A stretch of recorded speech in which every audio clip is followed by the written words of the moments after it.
So, you did it. You booked a trip to Prague, the city that looks like it was literally pulled out of a fairy tale. But here's the thing, with so much to see, how do you actually make the most of your first 48 hours without just getting completely overwhelmed? Well, that's what we're here for.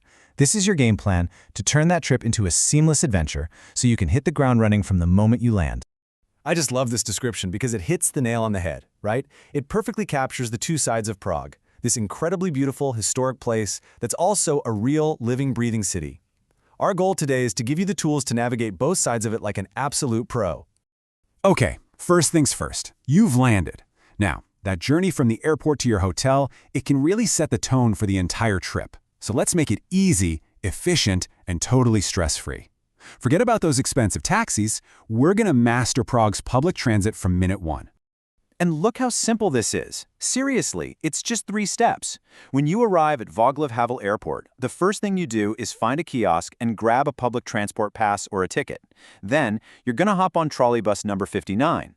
It takes you to a stop called Nádraží Vyslavin. Don't worry, Nádraží just means station. From there, you just connect to the metro's Green Line, Line A, and that zips you right into the heart of the city. It really is that easy. This is why I say public transit in Prague is like a beautiful cheat code. The system is genuinely one of the best in Europe. It's clean, it's incredibly efficient, and it's so easy to figure out. And honestly, there's something magical about seeing those red trams gliding past ancient Gothic churches.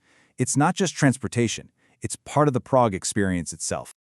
All right, you've made it to your hotel, you've dropped your bags. Now let's talk about your first full day. We call this the Prague Greatest Hits Loop. This isn't just a random list, it's a curated route designed so you can see all the iconic sites without feeling like you're just another tourist stuck in a huge crowd following a flag on a stick. The secret to making this work? It's all about the timing. You're going to start your day at sunrise on the Charles Bridge. Now, why so early? Because you get the entire bridge with its haunting statues almost completely to yourself in that incredible morning light. It's pure magic. Then, mid-morning, you'll head over to the Old Town Square, which is kind of the city's historic center of gravity. Definitely watch the astronomical clock strike the hour. Keep an eye out for the skeleton representing death ringing the bell. It's awesome. For the afternoon, you'll tackle the massive Prague Castle complex. It's not just one castle, it's like a whole village of cathedrals and courtyards up on a hill. And then, for an optional but highly recommended finish, catch the golden hour from Letna Park for a skyline view that you will not forget. So, how do you actually pull off a packed day like that and make it feel totally seamless? How do you handle all the transit and the different entrance fees without fumbling for your wallet every 5 minutes? Well, this is where the real cheat code for your trip comes in. The Prague Visitor Pass. So let's be super clear about what this thing is. The Prague Visitor Pass is the only official city card. What it does is bundle unlimited public transport, and yes, that includes your trip from the airport, with free entry to over 70 of the city's best sites, museums, and attractions. It's basically your all-in-one key to the city. And here's a quick look at the pricing.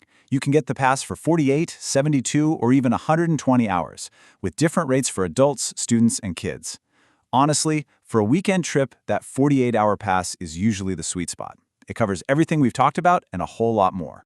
And this is where you really see the value stack up. You've got your unlimited public transport, including that all-important airport connection. You get free admission to over 70 different places. Remember the Old Town Hall and Prague Castle from our Day 1 plan? Yep, both are included. It even throws in some cool bonuses, like a Vltava River cruise and a ride on the charming vintage Tram 42. Best part, you can get a physical card or just keep it on your phone as an e-pass. So convenient. Okay, so day 1 was all about hitting those big, iconic must-sees. Now let's talk about day 2 and beyond. With the essentials covered and your confidence soaring, you are now free to go deeper and really start tailoring the trip to your own interests. And here are just a few ideas to get you started. If you're a history buff, you can dive into the incredible National Museum or the really powerful Museum of Communism.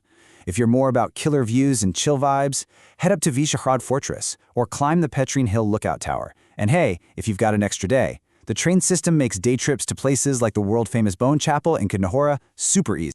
And that's really the main takeaway here. This plan isn't about boxing you in. It's about setting you free. By front-loading the must-sees and giving you the tools to get around the city like you own the place, you're set up for confident, independent exploration. You stop being just a tourist ticking off a list, and you become a traveler who's actually creating their own adventure. So we've given you the map, We've given you the timeline, and we've given you the all-access key. All that logistical stress is just gone. So the only question left is the really exciting one. With all that taken care of, what story will you find waiting for you in those ancient cobbled stone streets of Prague?